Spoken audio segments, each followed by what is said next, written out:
পুঁথিগত নয়, শিক্ষার্থীদের উদ্ভাবনে মনোযোগ দিতে হবে ইউজিসির কর্মশালায় প্রধানমন্ত্রী। শিক্ষা ব্যবস্থাকে ঢেলে সাজাচ্ছে সরকার। বর্তমান গণতান্ত্রিক সরকার একটি জ্ঞান ও মেধাভিত্তিক রাষ্ট্র এবং সমাজ গড়ার কাজও শুরু করতে চায়। মধ্যস্বত্বভোগী ও চাঁদাবাজদের কারণেই বাজার অস্থির, মন্তব্য বিরোধী দলীয় নেতার। কৃত্রিমভাবে বাড়ানো হচ্ছে দ্রব্যমূল্য। আগের থেকেই বাজার অস্থির, ইদানিং মনে হচ্ছে আরো একটু বেশি অস্থির। আর্থিক খাতে রাজনৈতিক হস্তক্ষেপ করবে না সরকার, মন্তব্য অর্থমন্ত্রী। ডিজিটাল পেমেন্টে বাংলা কিউআর কোড বাধ্যতামূলক হচ্ছে, জানালেন গভর্নর। লোকসান নিয়ে ঘুরছে রেলের চাকা, আয়ের বিপরীতে ব্যয় দ্বিগুণ। লাভবান করতে পণ্য পরিবহনে জোর দেওয়ার তাগিদ। যুগে রেলপথে প্রায় 1.5 লক্ষ কোটি টাকা বিনিয়োগ হয়ে গেছে। তবে বিনিয়োগটা হয়েছে অনেকটা, আমি মনে করি যে এক্সেন্ট্রিক, এককেন্দ্রিক হয়ে গেছে। নতুন রেলপথ সম্প্রসারণ, দৃষ্টিনন্দন স্টেশন, এদিকে আমাদের মনোযোগটা বেশি ছিল। টানা দ্বিতীয়বার আসামের মুখ্যমন্ত্রী হিমন্ত বিশ্ব শর্মা, তৃতীয়বার রাজ্য মসনদে বিজেপি। পুদুচেরিতে নতুন সরকারের শপথকাল। স্বাগত নিউজ 24 সংবাদে আপনাদের সাথে আছি তসনিম অর্থী। দেখছিলেন বিআরবি কেবল সংবাদ শিরোনাম। দেশের শিক্ষা ব্যবস্থাকে আধুনিক এবং কর্মমুখী করতে প্রাথমিক থেকে উচ্চশিক্ষা পর্যন্ত কারিকুলাম নতুনভাবে সাজানোর কাজ চলছে বলে জানিয়েছেন প্রধানমন্ত্রী তারেক রহমান। একই সঙ্গে স্কুল পর্যায় থেকেই কারিগরি শিক্ষা বাধ্যতামূলক করার পরিকল্পনার কথাও জানান তিনি। সকালে ঢাকা বিশ্ববিদ্যালয়ের সিনেট ভবনে ইউজিসির জাতীয় কর্মশালায় তিনি এসব কথা বলেন। মঙ্গলবার ঢাকা বিশ্ববিদ্যালয়ের সিনেট ভবনে বিশ্ববিদ্যালয় মঞ্জুরি কমিশন আয়োজিত বাংলাদেশের উচ্চশিক্ষার রূপান্তর বিষয়ক কর্মশালার উদ্বোধন করেন প্রধানমন্ত্রী তারেক রহমান। শিক্ষা ব্যবস্থাকে শুধু তাত্ত্বিক জ্ঞান নির্ভর না রেখে বাস্তবমুখী ও দক্ষতা উন্নয়নমুখী করার কথা বলেন তিনি। প্রধানমন্ত্রী জানান, স্কুল পর্যায় থেকেই কারিগরি শিক্ষা বাধ্যতামূলক করার উদ্যোগ নেওয়া হচ্ছে। পাশাপাশি কলেজ ও বিশ্ববিদ্যালয়ে ইনোভেশন গ্র্যান্ট ও সিড ফান্ড চালুর পরিকল্পনার কথাও জানান তিনি। শুধু পুঁথিগত শিক্ষায় নয়, বিশ্ববিদ্যালয় গবেষণা এবং উদ্ভাবনের দিকে মনোযোগ না দিলে মনে হয় প্রতিযোগিতামূলক বিশ্বে আমাদের টিকে থাকা কিছুটা হলো কষ্টসাধ্য হয়ে পড়বে। প্রাথমিক সিলেবাস থেকে শুরু করে উচ্চতর পর্যায় পর্যন্ত আমাদের শিক্ষা কারিকুলামগুলো একটু নতুনভাবে সাজানো বোধহয় এখন সময়ের দাবি। এই কারণেই বর্তমান সরকার একাডেমিক সিলেবাসকে সময় উপযোগী করার কাজ এর ভিতরেই হাতে নিয়েছে। কৃত্রিম বুদ্ধিমত্তা, রোবোটিক্স, বিগ ডাটা ও সাইবার নিরাপত্তার মতো প্রযুক্তির সঙ্গে তাল মিলিয়ে শিক্ষা ব্যবস্থাকে আধুনিক করতে উদ্যোগ নেওয়া হচ্ছে বলেও জানান প্রধানমন্ত্রী।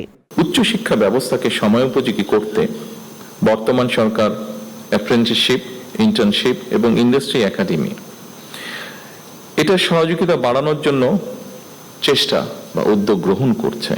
প্রাথমিকভাবে বিভাগীয় শহরগুলোতে অবস্থিত বিশ্ববিদ্যালয়ের সঙ্গে স্থানীয় শিক্ষা ও ব্যবসা প্রতিষ্ঠানের সম্পর্ক স্থাপন করার এই কার্যক্রম শুরু করার উদ্যোগ সরকার নিচ্ছে। এর উদ্দেশ্য ক্যাম্পাস থেকেই ব্যবসায়িক উদ্যোক্তা তৈরি করা। ফলে এই উদ্যোক্তারা নতুন এবং সৃজনশীল ব্যবসায়িক ধারণা বাস্তবায়ন করে দেশের অর্থনীতিতে নিশ্চয়ই অবদান রাখতে সক্ষম হবেন। বক্তব্যের শেষ পর্যায়ে প্রধানমন্ত্রী বলেন, সরকার এমন একটি শিক্ষা ব্যবস্থা গড়ে তুলতে চায় যেখানে প্রতিটি শিক্ষার্থী নিজের সম্ভাবনাকে সর্বোচ্চ বিকশিত করার সুযোগ পাবে এবং দেশের উন্নয়নে ভূমিকা রাখতে পারবে। উদ্যোক্তা উন্নয়ন ইনস্টিটিউট। মারুফা রহমান, নিউজ 24, ঢাকা। শিশুদের হামের টিকা সময় মতো কেন দেয়া হয়নি তা খুঁজে বের করতে আন্তর্জাতিক বিশেষজ্ঞদের নিয়ে তদন্ত কমিটি গঠন করছে সরকার। দায়ীদের বিরুদ্ধে শাস্তিমূলক ব্যবস্থা নেওয়া হবে। সচিবালয়ের নিয়মিত ব্রিফিংয়ে এসব তথ্য জানান সরকারের মুখপাত্র ডাক্তার জাহিদুর রহমান। বলেন, যুক্তরাষ্ট্রের সাথে বাণিজ্য চুক্তি বাতিল করবে না সরকার, তবে দেশের জন্য ক্ষতিকর ধারা থাকলে পর্যালোচনা করা হবে। প্রতিদিন হামের কাছে পরাজিত হয়ে মৃত্যুবরণ করছে ছোট্ট আদরের সন্তান। খালি হচ্ছে মায়ের কোল, আর্তনাদে ভারী হচ্ছে আকাশ। হাম ও উপসর্গে মৃত্যু 400 ছাড়িয়েছে। চিকিৎসকরা বলছেন, টিকার অভাবেই হাম মহামারী আকার ধারণ করেছে। এবার সেই টিকাকাণ্ডের নিরপেক্ষ তদন্ত শুরু করতে যাচ্ছে সরকার। সচিবালয় তথ্য উপদেষ্টা বলেন, দেশি বিদেশি বিশেষজ্ঞ টিম থাকবে কমিটিতে। শুধু অন্তর্বর্তী সরকারই নয়, আওয়ামী লীগের সময়কালও খতিয়ে দেখা হবে। এবারকার তদন্ত কমিটিতে যদি কাউকে দায়ী পাওয়া যায়, আমি তদন্তের আগে বলে ফেলছি না পাওয়া যাবেই, তো সেটা তো আসলে আগের কেউই হবে। যদি এমন খুঁজে পায় যে খুবই বাজে ধরনের নেগলিজেন্স হয়েছে যেটা শাস্তিযোগ্য, তাহলে শাস্তিও দেওয়া হবে।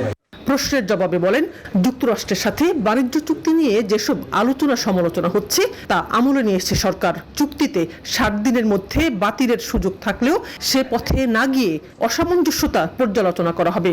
বাতিল করলে দু দেশের সম্পর্কে প্রভাব ফেলবে। এখন এই চুক্তির যে প্রভাবগুলো শুরু হবে, চুক্তি এফেক্টিভ হয়েছে 60 ডেজ পরে, এখন এগুলো একটু বিশেষ বিকাশের প্রয়োজন আছে। সরকার এই ব্যাপারে সব সেক্টরের বিশেষজ্ঞ নিয়ে বসবে, সব রিলেটেড মিনিস্ট্রি নিয়ে বসবে এবং সেটা ইভ্যালুয়েট করবে। তিনি আরো জানান, জ্বালানি তেলের রিজার্ভ বাড়াতে আরেকটি শোধনাগার করা হচ্ছে, আর টিসিবি ট্রাক 720টি থেকে আরো বাড়ানো হবে। শানাজি ইয়াসমিন, নিউজ 24, ঢাকা। মধ্যস্বত্বভোগী এবং চাঁদাবাজদের কারণে বাজার অস্থির এমন মন্তব্য করেছেন বিরোধী দলীয় নেতা এবং জামায়াত আমির ডাক্তার শফিকুর রহমান। সকালে মিরপুর শাহ আলী পাইকারি বাজার পরিদর্শন শেষে এসব কথা জানান তিনি। জানান, সিন্ডিকেটের কারণে কৃত্রিমভাবে নিত্যপণ্যের দাম বাড়ানো হচ্ছে। বাজার নিয়ন্ত্রণে সরকারকে উদ্যোগী হওয়ার আহ্বান জানান তিনি। জনগণের জন্য বাজারে নিত্যপণ্যের দাম সহনীয় করতে সংসদে এবং সংসদের বাইরে বিরোধী দল সোচ্চার থাকবে বলেও মন্তব্য করেন জামায়াত আমির।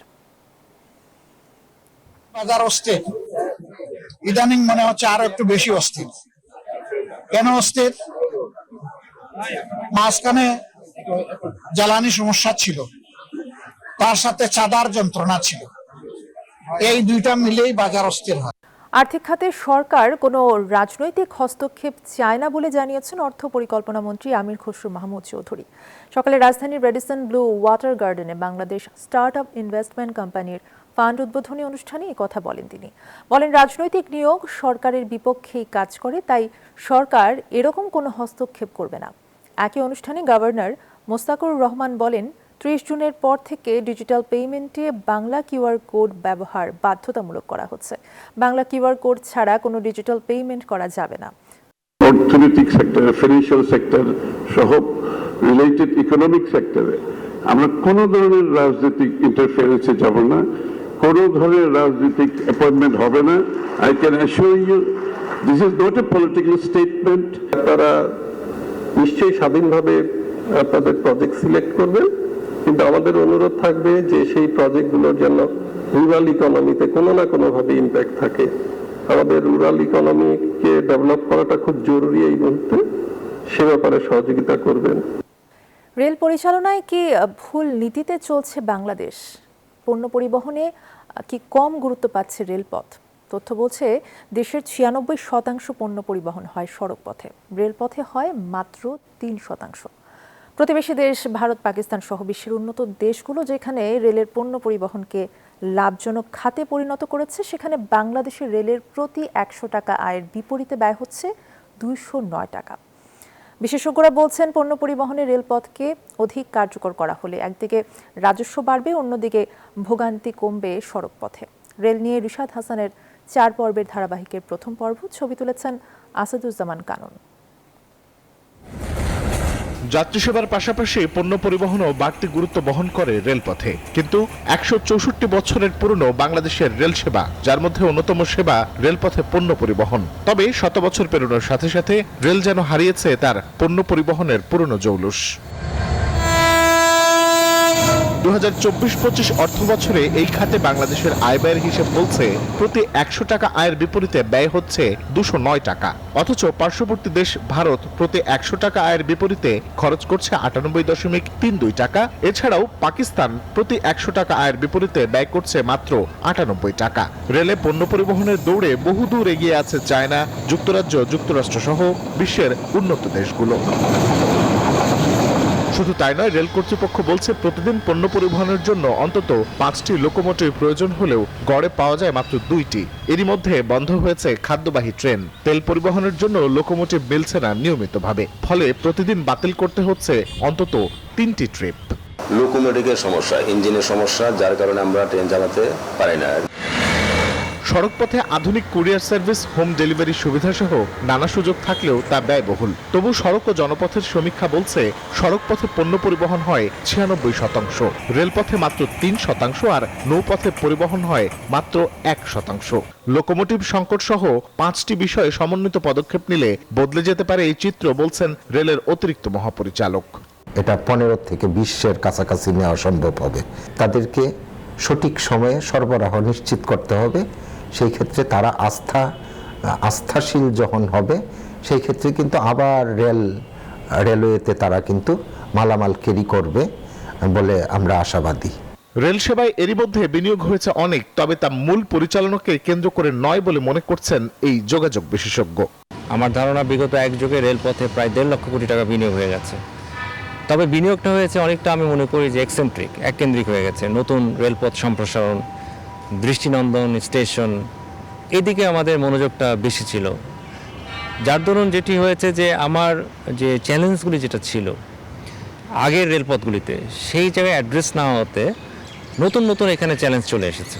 উন্নত দেশগুলো রেলের পণ্য পরিবহন থেকে যে আয় হয় তা ভর্তুকি দেয় যাত্রী সেবায়। অথচ বছরের পর বছর ধরে কেন রেল লোকসানি খাত, এমন প্রশ্ন ছিল রেল প্রতিমন্ত্রীর কাছে। একটা সময় মানুষ রেলের উপরে সর্বোচ্চ বেশি নির্ভরশীল ছিলেন, কিন্তু এখন অন্যান্য দেখা যায় সড়ক পথেও পণ্যের একটা বিশাল পরিবহন হয়, কিন্তু আমরা চেষ্টা করছি যে এটি রেলের মাধ্যমেও যাতে সেবার পরিমাণটা আরো বৃদ্ধি করা যায় পণ্য পরিবহনে। দেশের অর্থনৈতিক সক্ষমতা বাড়াতে রেলের অমিত সম্ভাবনাকে কাজে লাগানোর পরামর্শ বিশেষজ্ঞদের।